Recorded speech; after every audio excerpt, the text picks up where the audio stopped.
So today's a tough day. 13 years ago, one of the biggest tragedies in the world happened in our country, where 4 planes were hijacked. 2 of them went into the World Trade Center. 1 of them went into the Pentagon, and the last crashed in Pennsylvania. In all, about 3,000 people, innocent people, passed away way too soon. And even though that day was meant to hurt us, we've only gotten stronger. I think every year people realize how important this day is in our country. People realize how lucky they are to have some great family members come home. I know I am. I know a lot of people that were in the city that day. And unfortunately, I had to lose a family member of mine, but a lot of people came home that day, and I'm blessed to have them. But today I figured, let's not make this day a day of sadness. Let's remember and let's dedicate the show to the families of victims who lost someone in the attacks 13 years ago today. And I figured I'd do that by counting down my top 5 favorite moments where America was hurt, but sports were there to heal for at least a short time. My favorite part about this is that sports are more than just entertainment. They're a way of life. They're there to make us feel like kids. They make us forget about reality. And every time America was hurt, something happened in sports where we forgot about the sad reality surrounding us and surrounding the country. I'm going to start off with number 5, and it's tough to pick 5. I mean, they all can be ranked in number 1 no matter how you put it. But number 5 was probably when David Ortiz took the microphone at Fenway Park after the Boston Marathon bombings. And here's a clip of that speech that he gave. And before I play it, I want you to know there's some harsh language in it, but I feel like that is why this is one of my favorite moments. This jersey that we wear today, it doesn't say Red Sox. It says Boston. We want to thank you, Mayor Menino, Governor Patrick, the whole police department for the great job that they did this past week.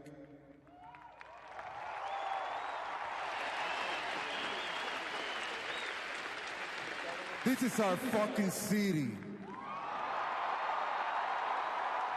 And nobody gonna dictate our freedom. Stay strong. Thank you.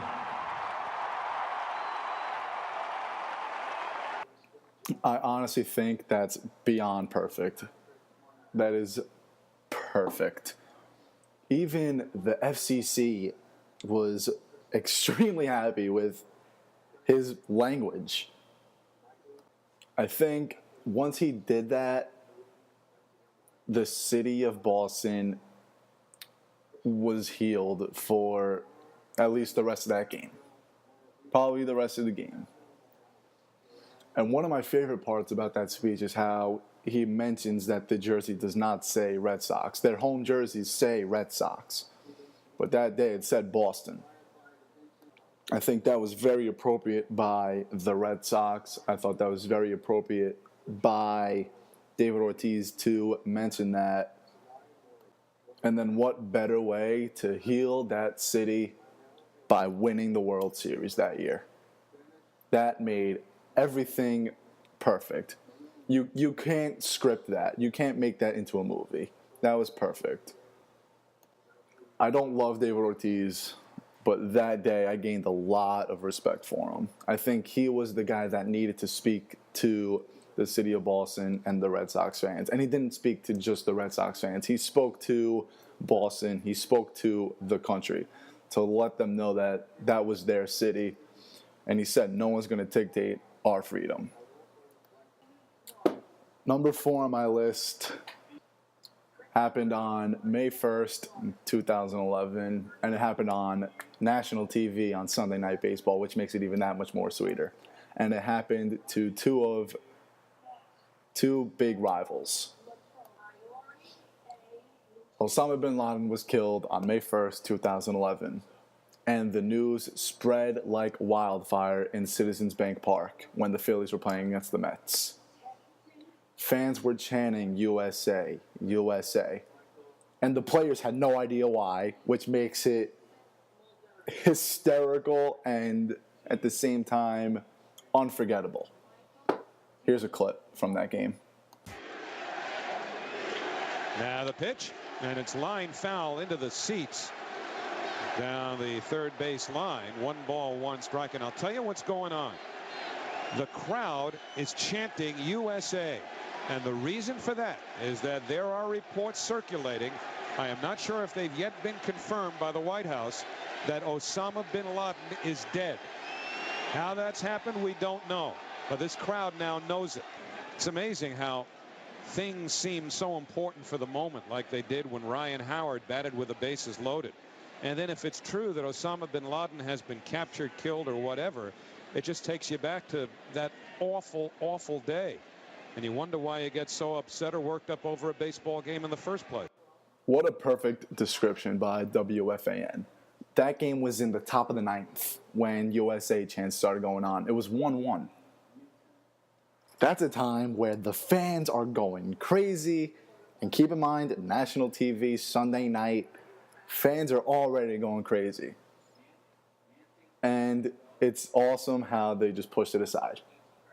They push it aside, and they realize that their country's more important than one game. And the fact that the players were absolutely clueless, because remember, they don't have phones, they don't have TVs in the dugout. This kind of reminded me like a happier version of when they announced John Lennon died on Monday Night Football. Because remember, that came out of nowhere. When they announced John Lennon was dead on Monday night, everyone was in shock. It was like you were watching a breaking news story. It was that, but a much happier version about our country and about the person why we are mourning today. So that's definitely on my top 5. Because that was a truly amazing moment. That was when 2 rivals came together as one. Now, the next 2 things I'm about to mention, it took me so long to pick what was second and what was third. And honestly, I might change my mind as soon as this episode is over. Just take a listen to the legendary Doc Emmerich. There is some emotion here that is just waiting to burst out. We know during days like this that prayer is often mentioned, sometimes so often that it might seem just another polite thing to say. But there are people, including some on our crew here, who have said prayers in the belief that it will help not only these here, but everyone else deal with this time. As we wait, the next voice is that of public address announcer here at TD Garden, Jim Martin. Ladies and gentlemen, please join together and sing loudly with Rene Rancourt as he performs tonight's national anthem. Oh, say, can you see by the dawn's early light what so proudly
I get goosebumps every time I watch that. It's amazing.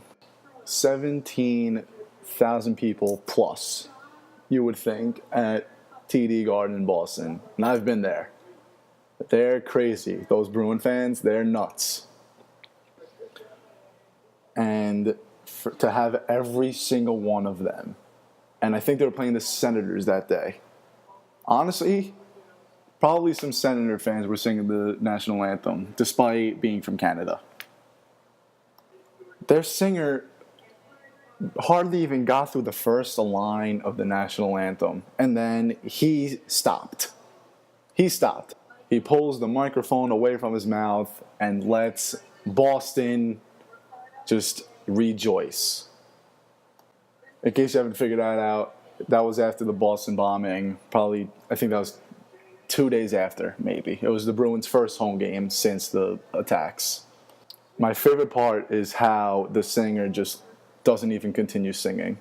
He knows that the spotlight's not on him. It's on the country. It's on Boston.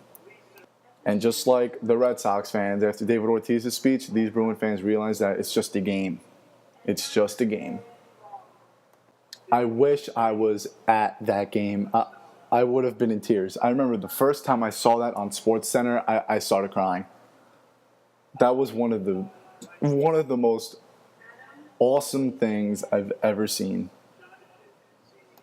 Doc Emmerich with a beautiful intro, realizing how much this game meant to those fans. Not because the Bruins needed a win, but because he said there's emotion that has to be let out.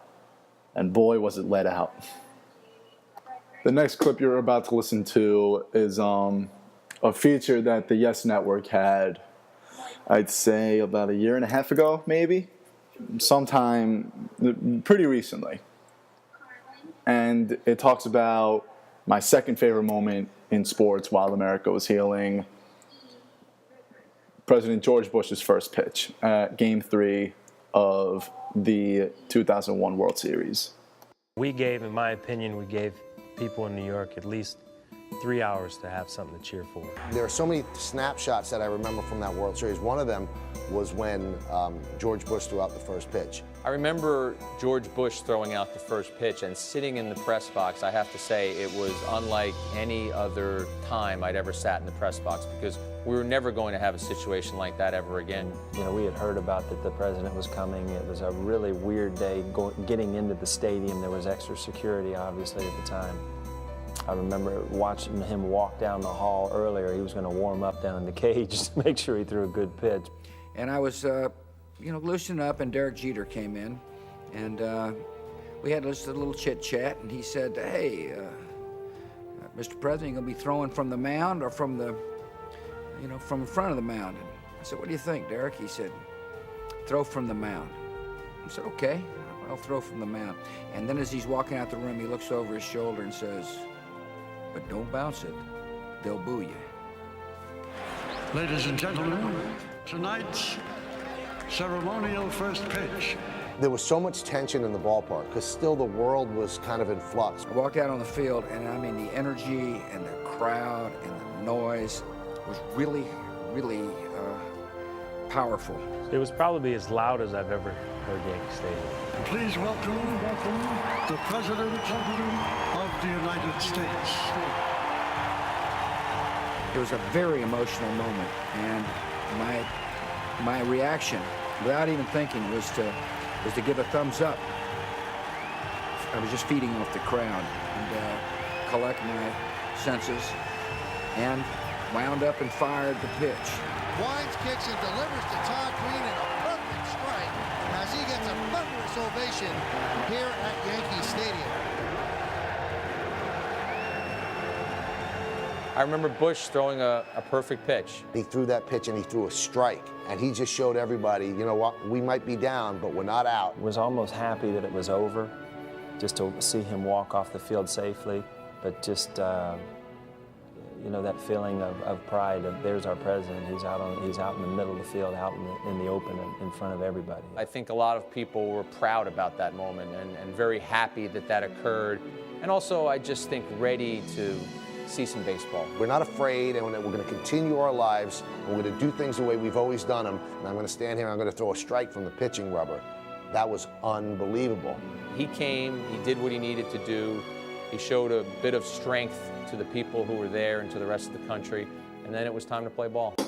Michael Kay and Jack Curry basically took the words right out of my mouth. I mean, you can't have a better scenario. George Bush, the president of the United States at the time, where the greatest tragedy in American history occurred not even 2 months ago. That was on October 30th. So a month and a half, basically. And he says that he's going to throw from the mound.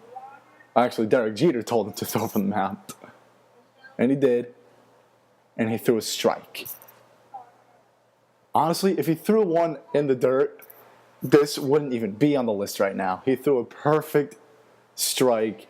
And I think that pitch alone and him standing on the mound, he pauses and just gives a thumbs up to 56,000 people. He said, "We're down but not out." And that's what Michael Kay said. That's what George Bush said with his thumbs up and with this perfect pitch right down the middle.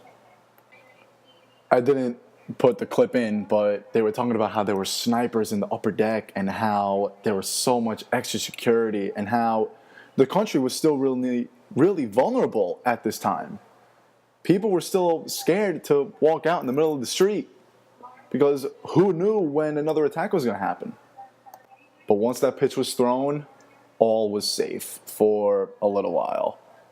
And I know it's a little hard to feel the emotion over an audio clip, but when you can, go to YouTube, type in George Bush first pitch World Series. And I promise you're going to get chills, especially on a day like today, on September 11th, you're going to get chills. It's unbelievable. If you haven't watched it ever, you need to watch it because it's simply awesome. And now the moment we are all waiting for, my favorite moment in sports when America was healing. And talking about it, I get choked up. I get choked up. I have chills right now. Just one of my favorite players of all time was in the moment where I get goosebumps every time I watch it. It can be on 9/11. It can be on Veterans Day. It can be on Memorial Day. It can be a hot summer day in August. Every time I watch it, I get chills. Unfortunately, obviously, you can't watch the video via an episode of a podcast, but I have a video clip, and it's not going to do it justice, but I urge you, when you get a chance, watch it. This was when Mike Piazza hit the game-winning home run in the bottom of the 8th inning, 12 days after 9/11. Take a listen. Lopez wants it away. And it's hit deep to left center. Andrew Jones on the run. This one has a chance. Home run! Mike Piazza, and the Mets lead 3-2.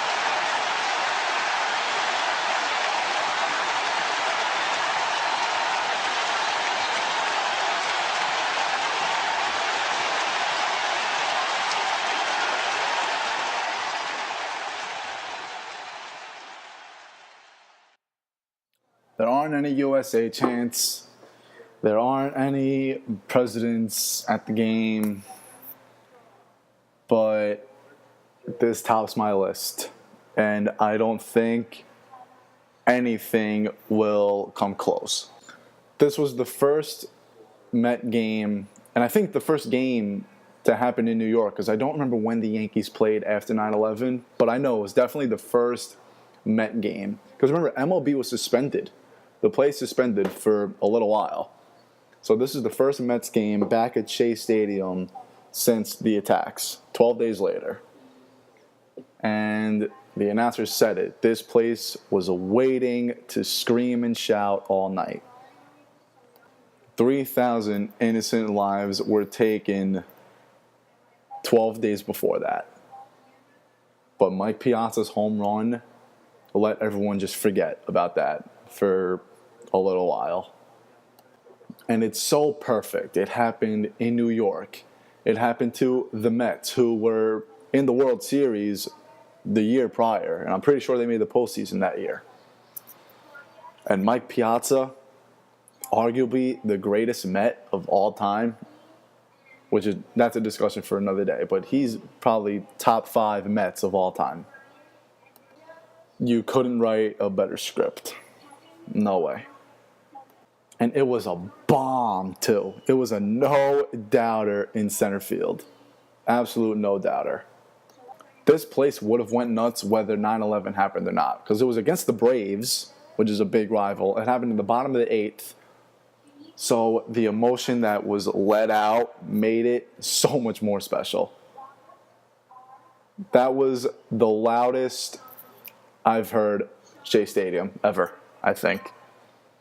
That, and probably when the Mets made the World Series a couple times, they were jumping for joy, but I think that tops it.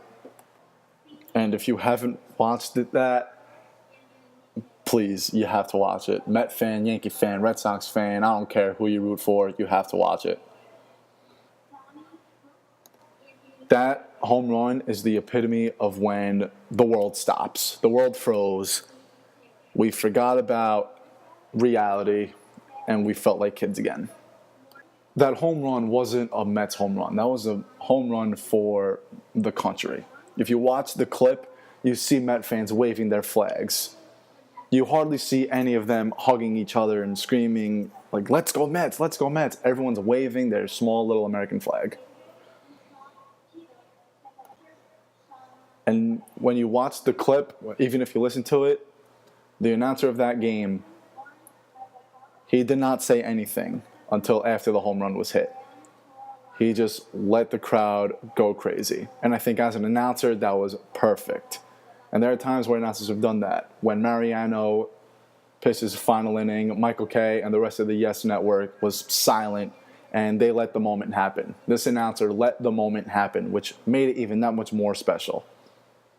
I know a couple Met fans who watched that game live, and they say when that home run was hit, they were in tears.